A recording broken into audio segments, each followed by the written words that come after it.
The quest to leave no one behind in Kenya's development agenda has been key for President Uhuru Kenyatta.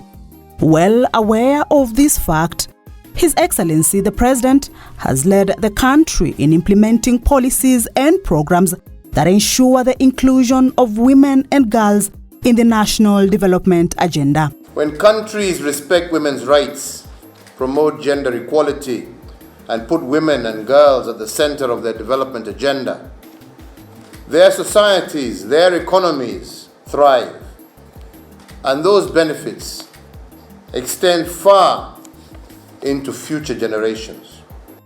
Besides the Constitution of Kenya 2010 that has been a driving force towards efforts in gender equality and women empowerment, Kenya has adopted various policies, including the National Policy on Gender and Development 2019, the National Policy for the Eradication of Female Genital Mutilation, the National Policy on Prevention and Response to Gender-Based Violence 2019, and the ongoing formulation of the National Policy for Women's Economic Empowerment.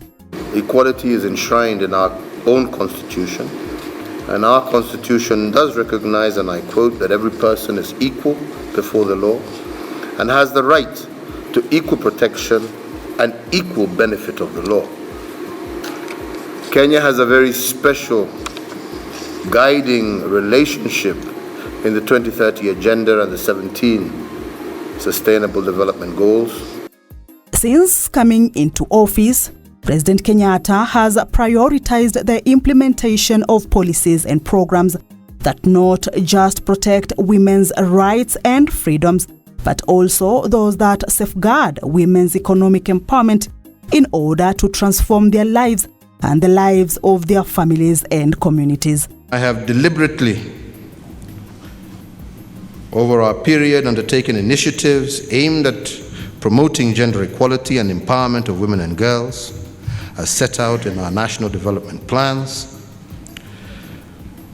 And all our medium-term plans outline flagship projects that are aimed at promoting gender-inclusive growth, prevention and response to gender-based violence, and more importantly, the empowerment and education of the girl child.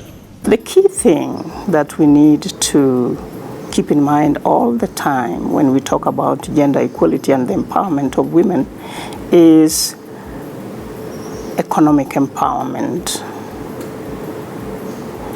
We need to give them a voice. We need to promote financial inclusion.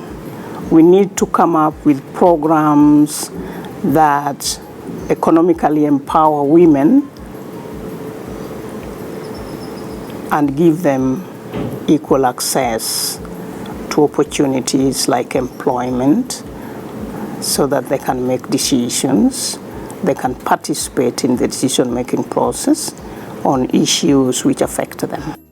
The Women Enterprise Fund is among the various women economic empowerment programs funded by President Kenyatta's administration. It has so far disbursed 19.5 billion Kenya shillings to enterprises run by women, creating thousands of job opportunities. Sasa wingi yetu ni singles mother. Sasa tulisaidika sana na hiyo. Women Enterprise pesa yake tulichukua, wengine na kwenda chukua nguo, ingine ni mboga, ingine ni mbuzi. Biashara sasa wanaanza kuleta mbuzi hata baka hapa Isiolo. Kama mimi hata tumesomesha msichana ngine baka secondary. Hata jumba ya mawe sisi tumejenga. Na ile pesa ilikuwa naweka county, tulijenga jumba ya mawe mlango 7. Moja tulifanya historia ya kuweka vitu yetu. Ile ngine tulikodesha 2015 saa tukapata rep wetu wa Women Enterprise Fund. Akatutembelea, akaongea na sisi na akatuambia umuhimu wa kuingia kwa the enterprise. Tupate maroni na tulipe. Na akatuambia vile tutakuwa tukilipa. Tukanununia na kuku wa kwanza kila mtu tukapata kama kuku tano wa kutaga, na tukaanza kuuza hata mayai, na tukauza mayai tukiongeza kuku anaangua nini vifaranga. Sasa ukaona mwenye alikuwa na kuku hizo 5 amefikia hata 50.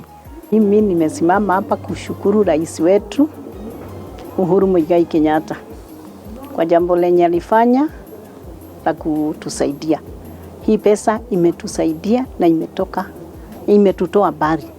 Imetutoa kuomba, sasa hatuombi. Imetutoa kusumbuana na wazee nyumbani tukiwaomba. Unaona, nyumba zetu zimesimama kwa sababu tuko self-reliant. We started with 50,000 shillings when there was a call, and we took 50,000 which we paid back within 7 months.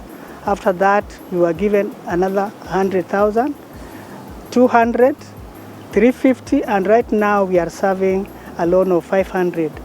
So it has helped us because the first one we gave members kidogo ya kuanza individual businesses.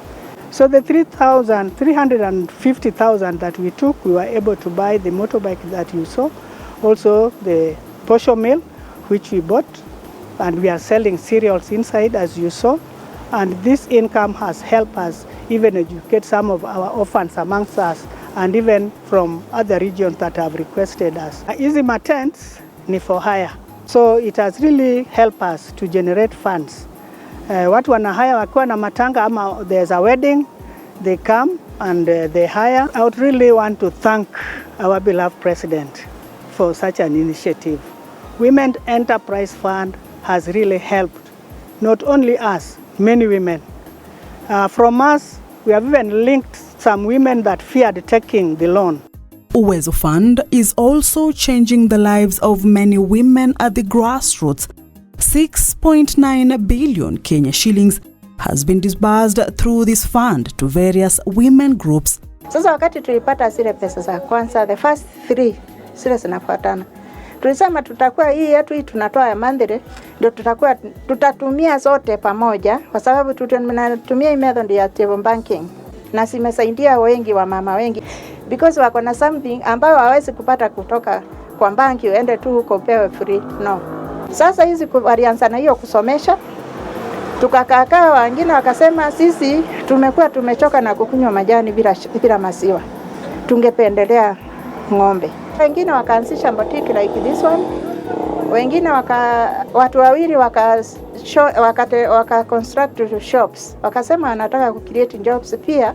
Tukaanza kufanya beadwork, wengine wanashona hizi scarves, wengine wanashona sweaters, wanafanya hiyo weaving. Ule ambaye anakosa kujiinua ni yule ambaye ni mdhaifu, but there is money there. Our president took that any time ya kuona akae chini anafikiria sisi na akaona hiyo watenge hiyo pesa, na bado inaendelea kusaidia watu na tutaendelea kukumbuka kwa hiyo mambo yote because he has done a great thing to women, both women, even people with disability. Wakati tulianza tulikuwa tunatoa tu kitu kidogo, lakini saa hii tunatoa pesa mingi na Uwezo sana imetusaidia. Kila mama, hao mama 18 wako na, kila mama ako na tank, kila mama ako na kuku, kila mama ako na ng'ombe, na hata tuna project ingine ya nguruwe. Na hiyo pesa tukipewa pesa nyingi na tuko na mahali tunataka kujenga rental houses, sisi mahali tuko ni mtu anajitafutia. Na ni wakibizi tulitoka Moro, tukatoka kwingineko, tukakutana mahali hapa. Na diposa hili jiji tukaliita Wesharelia, kujitafutia. Kwa hivyo sisi mikono yetu ndio inafanya kazi na tunapata pesa ya kurudisha mahali pale. Tulianza na merry-go-round. Tulienda tu mdogo hivyo. Ikifika mwezi ya 2015 tuliapply Uwezo Fund. Tulikuwa tunaweka pesa kwa table banking, tena wanaboro wanaenda kufanya nayo biashara. Kila mmoja wao walikuwa anafanya vile anaweza fanya. Sasa ukipenda unaweza expand your business, you can do. and some of us are paying school fees for their children, and we are supporting some orphans. Tulijenga hiyo post bank container. Tukijenga tuli-implement post bank agent. Sasa tulikuwa kama post bank agent. Tulifanya hiyo, uliona iko hapo juu. Kwanza hata mimi nili benefit kwa hiyo pesa, nilifanya naye buildings, nilifanya rentals. Niko nayo. We have improved from there we are up to now. We are somewhere. We can do some activities because of Uwezo Fund. We decided on our side to take some amount to register some of 15 members, group members for NHIF, and we paid fully 15 members. So we have members of 15 that have that card of NHIF. Sasa tuliona kama hapo pia itasaidiwa kama a very good activity for us to do. More women have also been economically empowered through the National Government Affirmative Action Fund at the constituency level, commonly known as NGAF. Mradi wa GAF imetusaidia kwa kiasi kikubwa sana. Tunasema imetusaidia kwa sababu kabla ya tupate hizi containers tulikuwa na shida sana. Kwanza tulikuwa tunaleta chakula yetu ambayo ndio viazi, minji na hizo vitu zingine ambayo ikiguzana na maji inaoza kwa urahisi. Wakati tulipopewa hii container, chakula yetu imekuwa ikiwa salama na tunaweka viazi yetu pale. Pia inatuzuia kwa mvua. Tunapotoa chakula tuweke pale barabarani, tunakuta chakula bado inakuwa fresh. So tunasema imetusaidia kwa hali kubwa sana. Imetutoa mahali hatukuwa tunaweza, imetufikisha mahali. Sababu chakula yetu kwa sasa haiozi, haipigwi na jua, pia hatupigwi na mvua. Wakati imenyesha tunatorokea pale ndani na tunakaa pale ndani.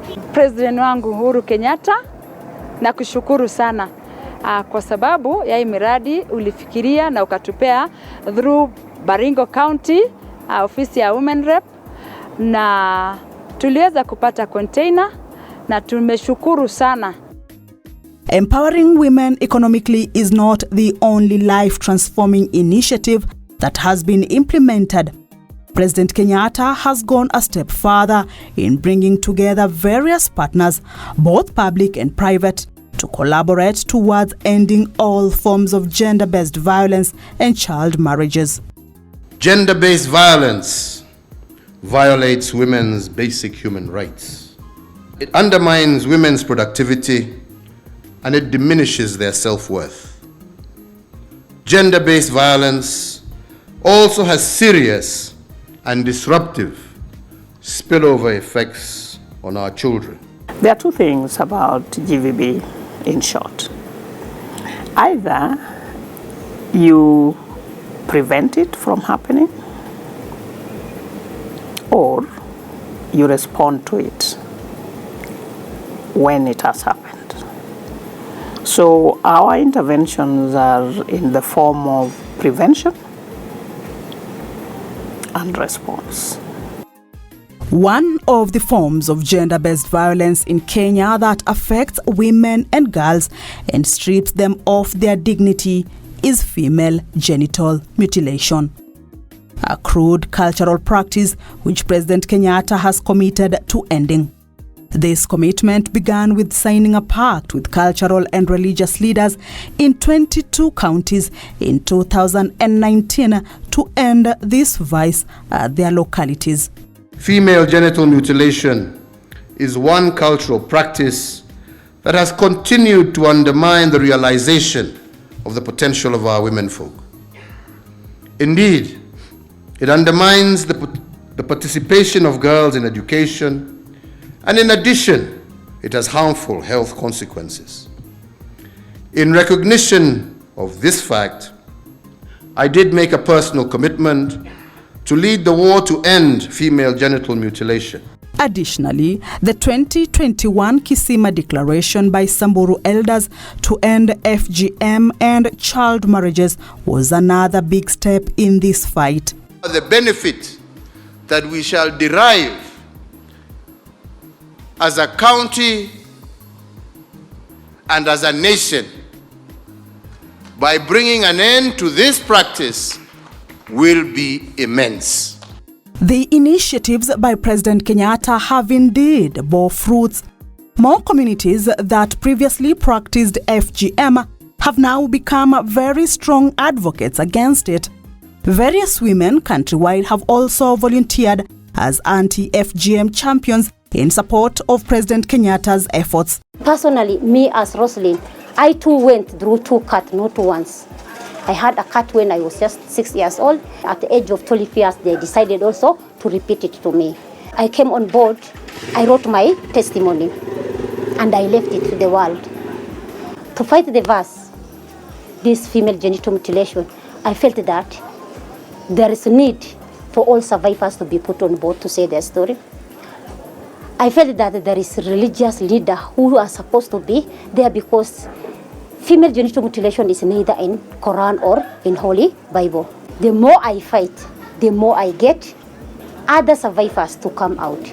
And at the moment, I have several survivors, I can say 60 of them, who has come out saying their story. In my office where I'm staying at KSG, girls, 60 of them, they surround me, everybody talking on their own. So it's good that this thing will not happen to their children. Those girls, others are married, so they feel that yes, they have gone through themselves, but then what had ended through. So I feel that there is a lot of change. I have been involved in the anti-FGM cases because I have saved girls who are just about to undergo the anti-FGM cut by assembling them and placing them in like safe homes. I have also been involved in synthesizing messages or creating awareness to the communities and especially the medical fraternity who are the ones carrying out the act actually in Kisii. We call it medicalization of FGM, and even brought a lawyer on board to take them through the Sexual Offences Act of 2006 so that under the Anti-FGM Act of 2011 so that they know the repercussions that are awaiting for them in case any one of them is caught. The government has also been partnering with private players. The Johari Beads Bracelet Initiative is one such program that aims at promoting the trade in beads in support of efforts to end FGM in the country. While officially launching the program, Her Excellency First Lady Margaret Kenyatta called for alternative rites of passage that involve mentorship. The proposal to take girls through a 15-day initiation program comprising of sessions on mentorship into adulthood, healthy relationships, life skills training, basic home economics, and the art of bead making is welcome and a way forward. To further strengthen the ongoing efforts, President Kenyatta outlined 12 more commitments for Kenya to end all forms of gender-based violence and FGM in Kenya by 2026 at the Generation Equality Forum GBV Action Coalition in Paris, France, which include full implementation of gender-based violence policies as well as increased funding towards gender-based violence prevention and response. We will also invest $23 million for gender-based violence prevention and response by 2022 and increase the resource allocation of this to $50 million of own funding by 2026. The effects of gender-based violence include physical harm. We have had about 3 cases of women between 2020 and 2021 whose hands were chopped off by their partners because of one reason or the other. We also have emotional, psychological effects whereby it diminishes an individual. We also have verbal abuses that also make somebody's heart feel like it is torn between the two lives of one's life. We also have feelings of low self-esteem. We have feelings of guilt consciousness. We end up having feelings of hopelessness, usefulness, uselessness, and unworth. The government is also implementing the National Police Service Integrated Response to Gender-Based Violence operational document known as Polycare, whose aim is to provide one-stop centers where victims of gender-based violence can seek help. The world over, we recognize that women and girls are the most vulnerable against many forms of violence. These types of violence require special treatment and support services, which is the objective of Polycare. It will provide a framework that strengthens the capacity of the police service so that they can effectively and efficiently prevent and respond to the plight of vulnerable women and girls. Your public duty and responsibility in this instance is vital because you are the front line. You are the first point of contact to help for victims of gender-based violence. We thank you, Your Excellency, for supporting the initiative of Polycare, because what we will do is we are going to have a one-stop shop or one-stop center where victims of gender-based violence can go for counseling, for help, and for rehabilitation. All of us must now change our attitude towards our policing responsibilities and understand gender-based violence as the most cruel reality of our society that we have to fight. Her Excellency, the First Lady, has continued to support the government's efforts on streamlining gender issues and policies in the country. The First Lady's Beyond Zero initiative, in partnership with the Kenya School of Government, launched the Margaret Kenyatta Institute with the aim of advancing the gender and social development agenda through research, training, and targeted interventions. The Margaret Kenyatta Institute recognizes capabilities of many different people, especially women and girls, as leaders in their own right.